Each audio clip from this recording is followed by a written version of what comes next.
교회입니다. 이 두아디라 교회, 제가 기도하겠습니다. 하나님, 이 시간 주의 말씀을 풀어주시고 특별히 주님의 임재가 우리에게 가장 큰 생명입니다.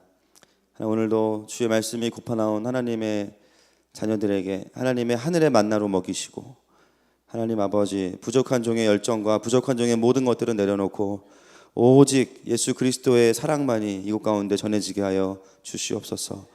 그렇게 일하실 주님을 선포하고 기대하며 예수님의 이름으로 기도드렸습니다. 아멘.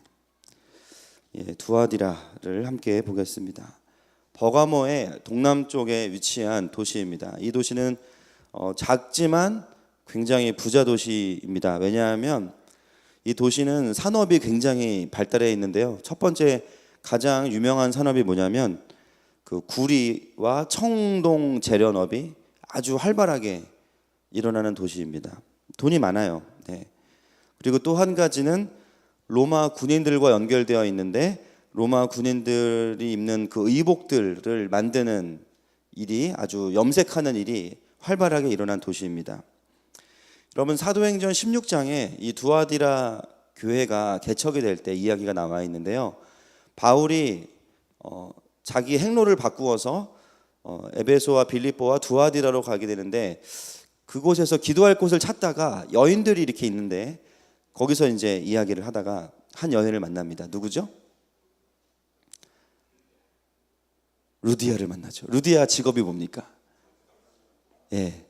무슨 옷감을 만들었다고 나오는데 자주색을 만들었어요. 여러분, 자색 옷감은 제가 옛날에 그 성막을 설교할 때 자색은 왕을 상징한다고 말씀드렸죠. 자색은 그 로마 군인들 중에서도 장교들이 입는 옷입니다. 그러니까 루디아가 이름은 아니고요. 루디아는 사실은 리디아인데 이 두아디라가 나중에 리디아가 되거든요. 그러니까 안성댁 뭐 이런 거예요. 안성댁. 그 지역 이름을 춘천댁 뭐 이런 거예요. 그러니까 루디아를 만났는데 그 루디아는 그 지역에서 염색으로 옷감을 만드는, 쉽게 말하면 군납을 하는 안정된 사업체를 가지고 있는 귀 부인이었습니다. 이 두아디라 교회는 그래서 시작할 때부터 재정적으로 독립을 해서 시작을 했어요. 이 여인이 얼마나 강력하냐면 나중에 말씀을 보겠지만 사도행전 16장 14절과 15절 말씀 같이 한번 볼까요?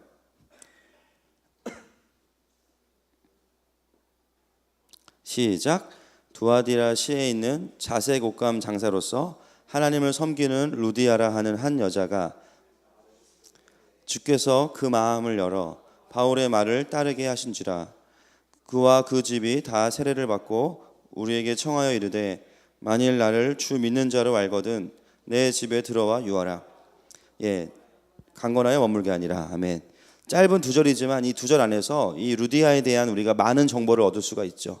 첫 번째는 사업체를 가진 여인이었고, 두 번째는 화끈합니다. 왜냐하면 자기만 믿으면 되는 게 아니라 자기가 믿는 순간 바울을 데려다가 온 가족을 다 믿게 만들어버리고, 또 길을 떠나겠다는 바울을 굳이 강권해가지고 또 집에 머물러 있어라, 내가 널 책임지겠다, 이런 스타일이에요. 그래서 이 두아디라에 있는 교회가 시작이 될 때 하나님께서는 재력이 있고 또 리더십이 있는 이 루디아인 안성댁을 만나게 하셔서 교회가 굉장히 안정적으로 강력하게 일어나게 하신 거죠. 그래서 두아디라 교회는 처음부터 굉장히 사랑 안에서 일어났고, 그리고 헌신과 섬김과 수고가 이 공동체의 출발이 되었습니다. 그래서 이 도시는 이 염색과 또 이 청동 재련업이 아주 발달한 도시였습니다. 그리고 영적으로는 각 도시마다 섬기는 이제 우상들이 있는데, 이 두아디라 도시는 누구를 섬겼냐면 태양의 신이었던 아폴로를 섬겼습니다. 아폴로는 제우스의 아들 중에서 제우스가 가장 사랑하는 아들이 아폴로입니다. 그래서 태양의 신으로 유명한 이 아폴로. 여러분, 왜 태양의 신이 이 두아디라라는 도시가 섬기게 되었을까요? 태양은요 강력한 열을 가지고 있기 때문에 그 금속을 녹여낼 수 있는 유일한 어떤 상징으로서 태양을 섬기게 된 것이죠. 그래서 오늘 말씀을 보면요 참 시작이 재밌습니다. 우리 18절 말씀 같이 한번 읽겠습니다. 시작. 교회의 사자에게 편지하라.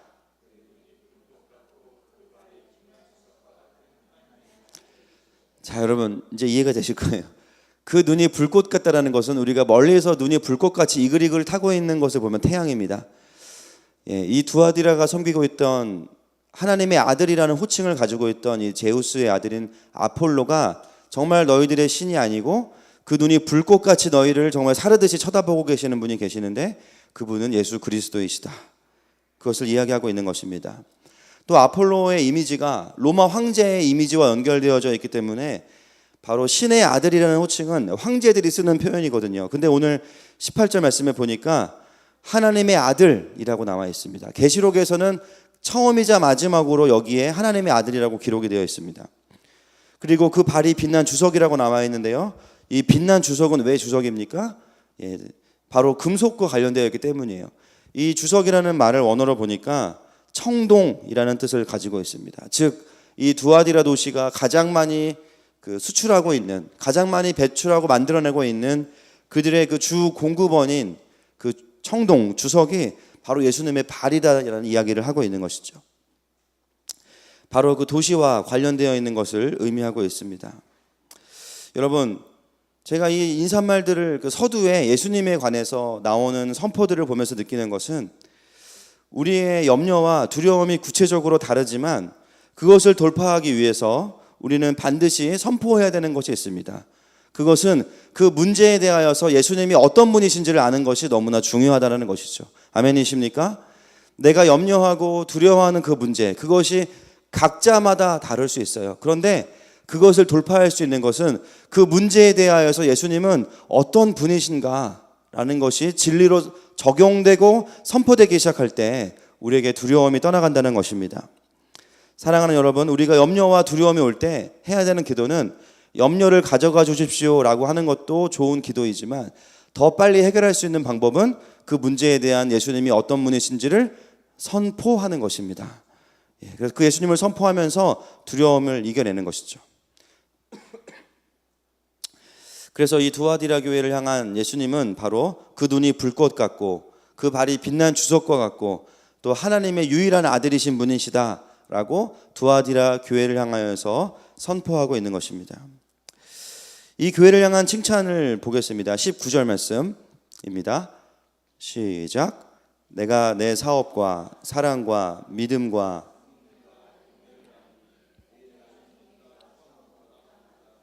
아멘. 여기서의 사업은 비즈니스가 아닙니다. 그 원어를 봐도 행위라는 뜻을 가지고 있고요.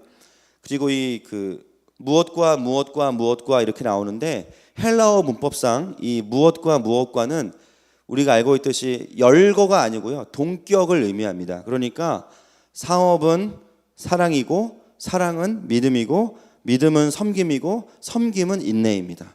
이게 이제 원어가 얘기하고 있는 문법 자체의 내용이에요. 오늘 이 두아디라 교회가 칭찬받고 있는 포인트는 그들의 행위, 그것이 처음보다 나중이 더 많았다. 할렐루야. 그것이 두아디라 교회가 칭찬받고 있는 포인트라는 것이죠. 그들이 했던 행위는 무엇입니까? 사랑과 믿음과 섬김과 인내입니다. 인내는 다른 말로 표현하면 저항이라고 표현할 수 있습니다. 저항. 여러분 어렸을 때 학교에서 상들을 많이 받으셨죠? 분위기가 안 좋아지네요. 밥상 말고요. 뭐 열심히 하면은 우수상, 더 열심히 하면은 최우수상도 있고, 개근상도 있어요. 또 개근을 못한 사람을 위해서 정근상도 있어요. 굉장히 우리가 우수상이나 최우수상을 받으면 너무 기쁜데 또 그 중에 아주 특이한 상이 하나 있습니다. 저번 학기보다 점수가 오르면 또 주는 상이 있어요. 무슨 상이죠?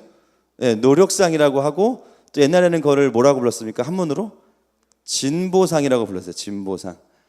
안 받아보셔서 잘 모르지. 다 우수상만 받으셔가지고 진보상 같은 건 안 받으셨어요. 저는 받아봤어요. 진보상, 개근상. 여러분 하나님께서 가장 가치 있게 여기시는 상이 무엇일까요? 오늘 본문에 따르면 진보상입니다. 왜일까요? 만약에 우리가 하나님의 그 최우수의 기준에 만족시키기 원한다면요, 그 기준에 도달할 수 있는 사람은 사실은 아무도 없습니다. 내가 찬양을 잘해서 주님을 감격시켜 봐야지.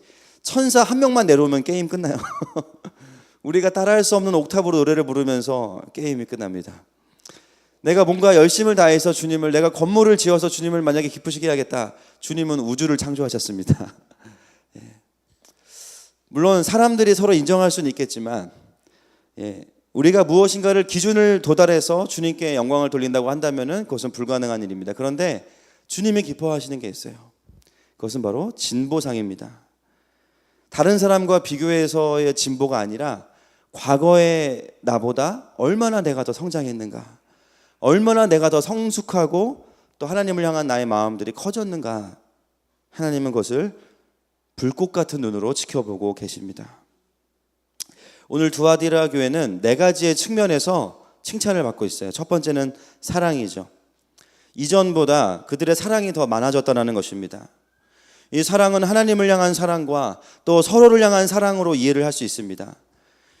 여러분, 교회는 특별한 문제가 없으면요, 점점 더 사람도 늘고 성장하게 되어 있습니다. 여러분, 그렇다는 얘기는 뭐냐면 이전보다 더 사랑하기가 쉬워진다는 얘기일까요? 어려워진다는 얘기일까요? 어려워진다는 얘기죠. 왜냐하면 교회가 성장할수록 점점 더 다양한 사람들이 모이게 되고 점점 더 다양한 종류의 연약함을 가진 사람들이 모이게 되다 보니까 처음에는 개척 멤버들이 좋아서 시작했는데 나중에는 마음에 맞지 않는 사람들, 저 사람은 왜 저렇게 신앙생활을 할까? 그렇죠? 그리고 나와는 전혀 다른 코드를 가진 사람들과 함께 공동체를 이루어야 되는 거죠. 그렇다는 얘기는 우리가 가만히 있으면요, 더 사랑이 작아질 수밖에 없다는 이야기입니다. 그런데 두아디라 교회는 어떤 칭찬을 받고 있냐면요, 그럼에도 불구하고 점점 더 사랑이 커졌다는 이야기를, 평가를 듣고 있는 것입니다. 여러분, 우리에게 한번 이것을 적용해 봤으면 좋겠습니다. 내가 공동체에서 얼마나 더 하나님을 사랑하게 가고 있는가, 또 하나는 얼마나 더 내가 형제와 자매들을 향한 나의 사랑의 지경이 넓어지고 있는가라는 것이죠. 교회는 점점 커지고 사람들이 많이 오지만 그럼에도 불구하고 나의 교제권은 여전히 그냥 과거와 동일하게 머물러 있는 것은 아닌가, 또 내가 아는 편한 사람들과 교제하고만 있는 것은 아닌가. 여러분 어떠십니까? 저는 이걸 보면서 저에 대해서도 한번 좀 돌아보게 되었습니다. 내가 얼마나 더 나의 사랑의 지경이 공동체 안에서 넓어지고 있는가라는 것이죠. 특별히 우리 공동체에 하나님께서 영혼들을 보내주실 때 그분들은 우리의 적이 아닙니다. 그렇죠? 그분들은 함께 하나님을 더 알아가고 또 더 사랑하라고 보내주신 분들이기 때문에 이미 다 마음이 열려서 오신 분들이 점점 많아지고 있어요. 저도 정말 낯선 공동체에 가보면 제일 고마운 사람이 어떤 사람이냐면요, 먼저 와서 제가 물어보지도 않았는데 자기소개를 하는 분들이 있어요. 근데 뭐 들어보면 그 공동체에서 대단한 분도 아니에요. 그냥 그 교회 멤버인데 와서 저한테 자기소개를 하는 분들이 있어요. 너무 고맙더라고요. 그리고 그런 분들하고는 이제는 이름을 텄기 때문에 그 다음부터는 계속 교제가 가능하고 그걸 시작으로 관계가 깊어지는 것들을 경험하게 됩니다. 여러분, 우리 공동체가 어떤 모습, 어떤 방식으로든 결국에는 사랑이 점점 커지기를 축복하고 도전합니다. 나의 수준과 나의 한계가 아니라, 나의 지경이 아니라 이전보다 더 형제와 자매를 향해서 우리가 더 손을 뻗어야 되고 또 그들을 섬길 수 있는 모습들이 모두에게 필요한 것입니다. 아멘이십니까? 하나님께서 기뻐하시는 모습이 그런 모습이라는 것이죠. 그리고 믿음이 더 많아졌습니다. 이 말은 뭐냐면 믿음으로 행하는 일이 내 삶 속에서 많아졌다는 거예요. 내 삶에서 이전보다 더 믿음으로 무엇인가를 행하고 있는가? 믿음으로 행한다는 게 무엇입니까? 하나님께서 하실 것을 기대하고 맡겨드리고 내가 그 일들을 진행한다는 것입니다. 여러분, 2015년 또 2014년과 비교해서 올 한 해의 삶 속에 정말 내가 이전에는 이런 영역들은 믿음으로 행하지 않았는데 이제 이런 부분들을 내가 하나님께서 하실 것들을 기대하고 믿음으로 행하는 부분들이 더 많아지시기를 축복합니다. 제가 한 작년부터 케어하고 있는 이제 환자분이 계세요. 저희 교회를 등록하시진 않았는데 암으로 인해서 굉장히 좀 힘들어하시다가 하나님께서 이제 한번 고쳐주셨어요. 그리고 또 재발이 됐습니다. 그리고 하나님이 또 한번 지금 고쳐주시고 계십니다. 이분이 근데 너무 치료가 고통스러우니까 더 이상은 치료를 안 받겠다고 이제 선포하셨어요. 그래가지고 가족들이 그것 때문에 너무 어려워하고 분명히 암은 진행이 될 텐데 그러다가 이제 한번 또 재발이 되었는데 하나님께서 이제 그거를 좀 많이 막아주셔서 이제 치료할 수 있을 만큼 딱 만들어 주신 거예요. 근데 이분이 바뀐 점이 있습니다. 뭐냐면요, 믿음으로 행하기 시작하신 거예요. 전에는 치료를 받지 않겠다는 게 믿음으로 치료를 받지 않겠다는 게 아니라 그냥 너무 고통스러우니까 그냥 죽고 싶다 그런 마음이 있으셨는데 이번 일을 겪으면서 이제 하나님한테 혼난 거죠. 그러면서 지난주 며칠 전에 전화가 왔는데 굉장히 밝은 목소리로 전화가 왔어요. 그래가지고 저한테 목사님 제가 정말 계획에도 없던 방사선 치료를 받았습니다 그러시는 거예요. 그래서 기도하자고 한 번 치료받으면 3번 효과가 나타날 수 있도록 그래서 빨리 정상이 돼서 우리 하나님을 간증하자고 그렇게 말씀을 드렸어요. 그때 이분이 그 다음에 또 충격적인 얘기를 하시더라고요. 자기가 집을 내놨대요. 우리 교회 근처로 이사 오려고 집을 내놔서 집이 빨리 팔릴 수 있도록 기도해달라고 또 이렇게 얘기를 하셨습니다. 여러분 믿음으로 행한다는 것은 아무것도 안 한다는 것은 아닙니다. 믿음으로 행한다는 것은 핵심이 뭐냐면 하나님께서 하실 것들을 기대하는 것입니다. 아멘이십니까? 여러분의 인생에 정말 하나님께서 여러분의 삶에 정말로 행하실 것들을 기대하십니까? 나의 삶과 나의 가정과 나의 사역 가운데 하나님은 이미 좋은 것들을 계획하고 계십니다. 믿음으로 행할 수 있는 것은 우리가 그 선하신 주님을 믿기 때문이죠. 두아디라 교회는 점점 더 교회를 향한 핍박이 커져감에도 불구하고 그 하나님을 향한 믿음을 꺼버리지 않고 끊임없이 하나님을 기대하고 신뢰하면서 그들이 행해야 되는 것들에 대해서는 믿음으로 행하는 일이 점점 더 많아졌다는 것입니다. 세 번째는 섬김이에요. 이것은 구제와 봉사입니다. 여러분 우리가 구제와 봉사를 할 수 있는 것은 자아 실현이 목적이 아니라 하나님께서 주신 은혜가 크기 때문입니다. 할렐루야.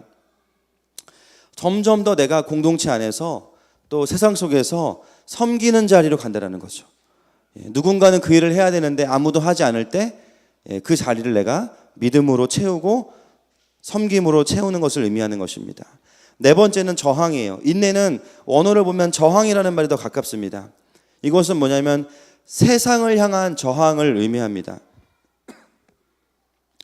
세상의 가치관 속에 하나님을 기쁘시게 하지 않는 것들을 향해서 내가 그것들을 거절하고 거부한 상태로 살아가는 것, 이것이 저항입니다. 예수님을 믿기 전에는 모르고 행하던 것들을 이제는 예수님께서 기뻐하시는 삶을 위해서 세상의 흐름에 끌려다니지 않는 거죠. 이러한 영적인 진보들이 두아디라 교회의 성도들 안에 있었던 것입니다. 사랑하는 여러분, 오늘 우리에게도 이러한 진보가 일어나고 있음을 선포합니다. 여러분, 영적인 진보가 있으려면요, 내가 노력하는 것도 중요하지만 성실하게 하나님 사랑 앞에 머물러 있어야만 이게 가능해요. 왜냐하면 이것은 생명의 원리이기 때문에 우리가 생명을 공급받으면 내가 성장하는 모습들이 믿음과 사랑과 그리고 수고와 이 저항으로 드러나기 때문입니다. 그 말은 뭐냐면 두아디라 교회가 성실하게 하나님 사랑 앞에서 날마다 머물러 있었다라는 것을 의미합니다. 여러분, 우리가 우리의 삶을 돌아볼 때 믿음의 성장이 있었다라는 것은 안 하던 행위를 하는 것보다 더 중요한 것은 뭐냐면요, 내가 그 시간 동안을 하나님의 사랑 앞에 머물러 있었구나, 그것을 확인하는 것, 그것이 우리의 삶의 열매로 드러나는 것입니다. 오늘 목장에서 한번 여러분들 내가 올 한 해 어떤 진보가 있는지를 좀 한번 나누어 보시고 또 서로 격려하고 축복하는 시간 되시기를 바랍니다. 이것이 두아디라 교회를 향한 하나님의 칭찬 포인트였습니다. 자, 책망은 무엇인가? 2장 20절 말씀입니다. 같이 읽겠습니다. 시작.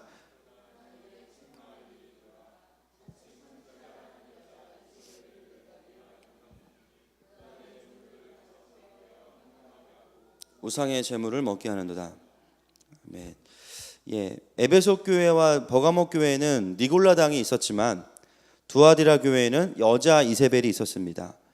이 책망을 이해하려면 우리가 이세벨을 좀 이해를 해야 되는데, 구약에 나오는 이세벨 여왕을 의미하고 있습니다. 여러분 들어보셨죠? 그 남편이 누굽니까? 아하방이에요. 그죠? 북이스라엘의 아하방인데 정치적인 이유로 시돈 왕의 딸인 이세벨과 정략 결혼을 합니다. 그러면서 이세벨이 북이스라엘에 들어올 때 바알 우상들의 모든 것들을 다 가지고 들어오죠. 우상을 섬기는 그 제사 의식과 또 바알 신전을 다 가지고 들어옵니다. 여러분, 최근에 뉴욕의 타임스퀘어 광장과 그 다음에 영국의 트라팔거 광장에 무엇이 세워졌는지 아십니까? 개선문이 세워졌어요. 개선문. 근데 이게 어떤 개선문이냐면 IS가 시리아 그 팔미라 지역에 있는 개선문을 이렇게 부셨거든요. 폭파해서. 그거를 다시 복원해 가지고 영국과 뉴욕의 중심부에 그 개선문을 딱 세워놨는데, 이 개선문의 역할이 뭐냐면 원래 그 시리아 지역의 그 개선문이 있던 자리로부터 46m 앞에 뭐가 있냐면요, 바알 신전이 있습니다. 이 개선문의 역할은 뭐냐면 바알 신전으로 사람들을 인도하는 문이 이 개선문이에요. 그것이 폭파가 됐는데 그거를 다시 뉴욕과 영국이 가장 중심부에다가 부활을 복원을 시켜놨습니다. 여러분, 그 자체가 뭡니까? 그건 재단이에요. 지금 본인들이 무슨 짓을 하고 있는지 몰라요. 뉴욕과 영국은 지금 무슨 짓을 하고 있는지 몰라요. 너무너무 안타까워요. 문화재라고 생각을 하는 거죠. 물론 문화재가 맞지만 그 문화재 자체가 가지고 있는 메시지가 뭐냐면요, 바알신을 초청하는 겁니다. 여러분, 한국 교회가 왜 제사를 금했습니까? 그냥 어른들을 우리가 그냥 공경하고 추모하는 의미로 드리면 되는 거 아니냐? 그럴 수 없는 이유가 뭐예요? 제사 자체는 문화이기도 하지만 그것은 제단이기 때문이에요. 그것이 어둠을 불러들이기 때문입니다. 이세벨이 북이스라엘에 들어오면서 하나님을 섬기는 이 나라에 들어오면서 바알 신전과 바알의 모든 것들을 다 가지고 들어온 거죠. 그러면서 여러분 아시겠지만 850명의 바알 선지자들을 그가 먹여 살리면서 그 이스라엘을 위해서 그 바알 신을 불러들이는 제사를 계속해서 드리게 합니다. 그래서 결국은 북이스라엘이 행음하게 되고 영적인 간음과 육적인 간음을 하게 되고 또 우상을 섬기게 만드는 역할을 한 주도적인 여자가 이 이세벨 여왕이죠.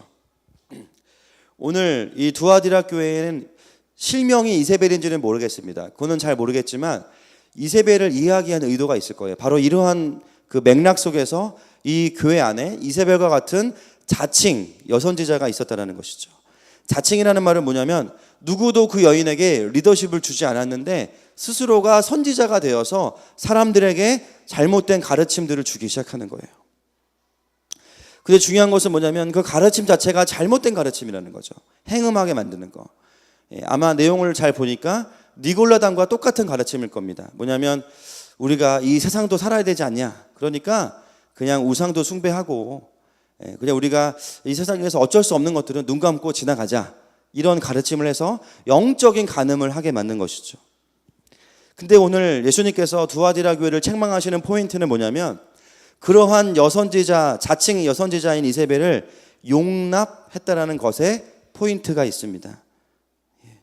옳지 않은 것, 진리에 대한 부분에서 분명한 태도를 취해야 되는데 그 부분에 있어서 왜 용납했냐라고 오늘 책망을 받고 있는 거죠.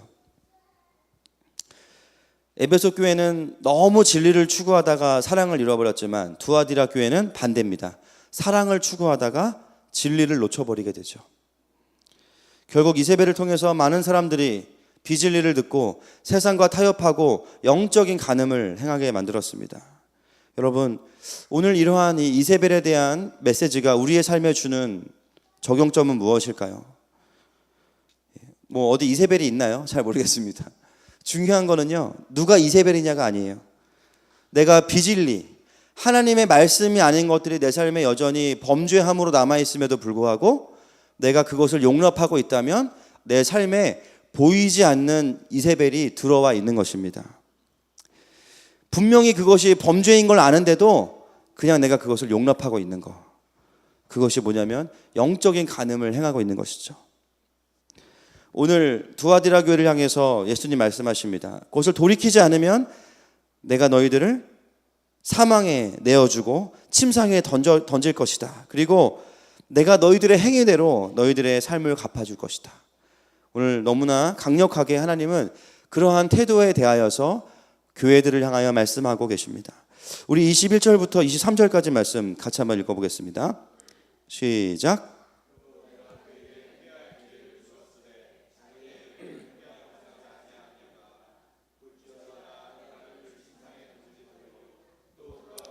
가늠하는 자들도 만일 그의 행위를 회개하지 아니하면 큰 환난 가운데 던지고 또 내가 사망으로 그의 자녀를 죽이리니 모든 교회가 나는 사람의 뜻과 마음을 살피는 자인 줄 알지라.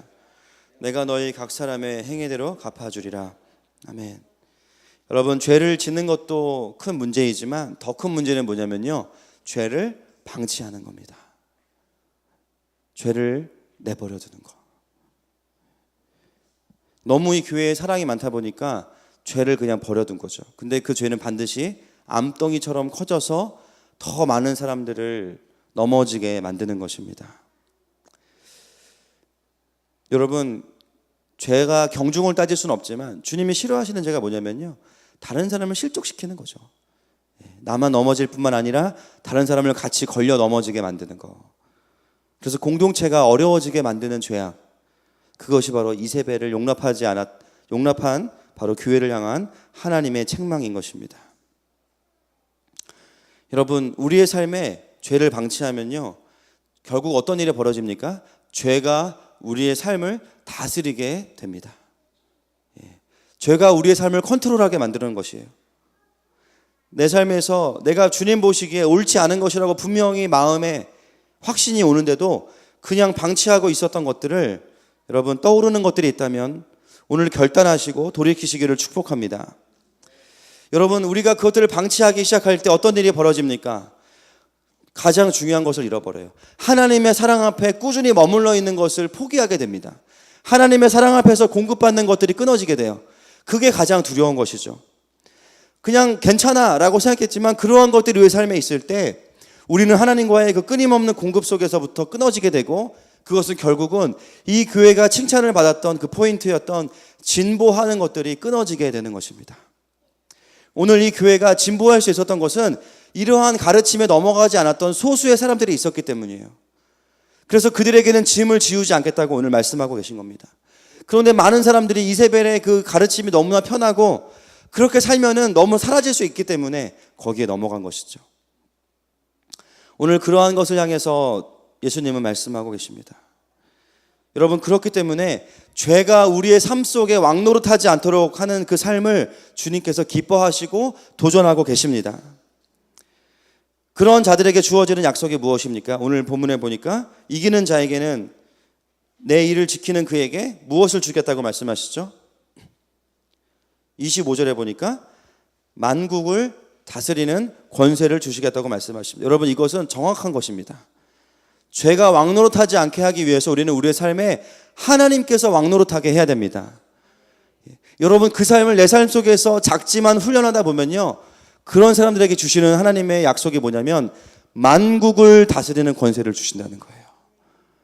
나에게 맡겨진 작은 것을 다스리는 자에게 10곳을 다스리는 권세를 주신다는 것이죠.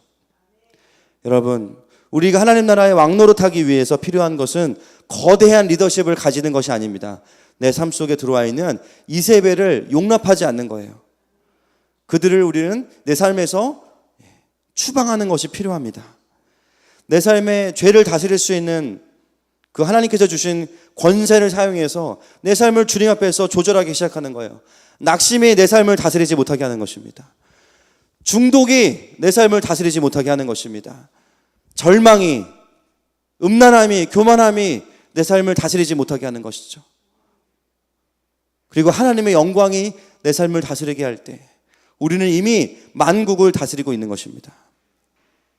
하나님께서 우리에게 이것을 너무너무 보기 원하시고 이런 사람들을 찾고 계십니다. 아멘이십니까? 누구에게 나의 만국을 다스릴 권세를 줄 것인가?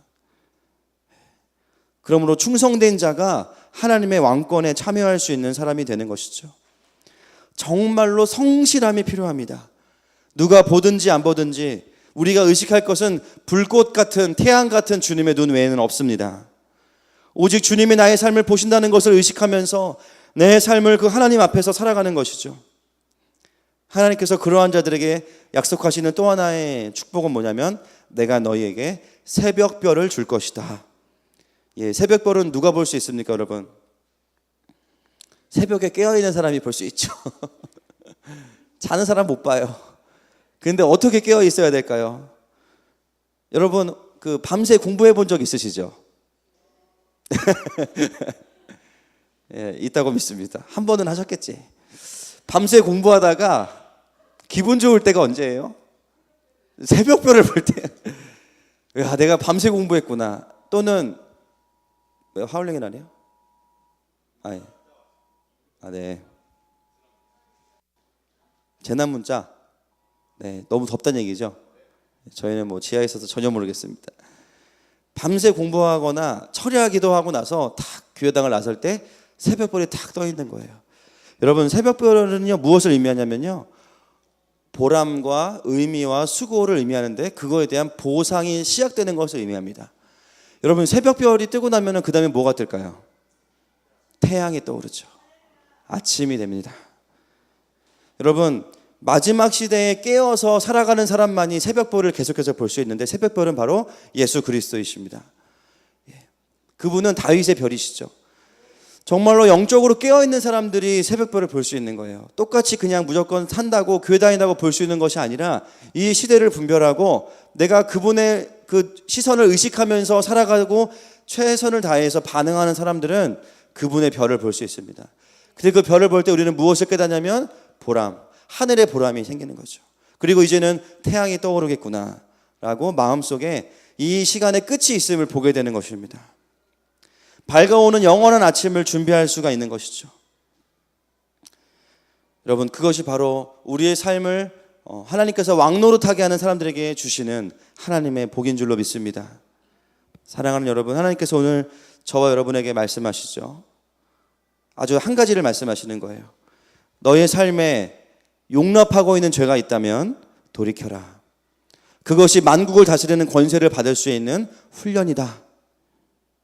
그리고 내가 너의 삶에 그것을 도와주기 원한다. 할렐루야. 성령께서 여러분들을 도우실 것입니다. 오늘 우리의 삶에 내가 관용하고 있는, 내 삶을 마음대로 짓밟고 있는 그 이세벨의 죄악과 같은 것이 있다면 오늘 그 삶에서 떠나시기를 주님의 이름으로 선포합니다. 우리 함께 이 시간에 기도하고 찬양하면서 나가겠습니다.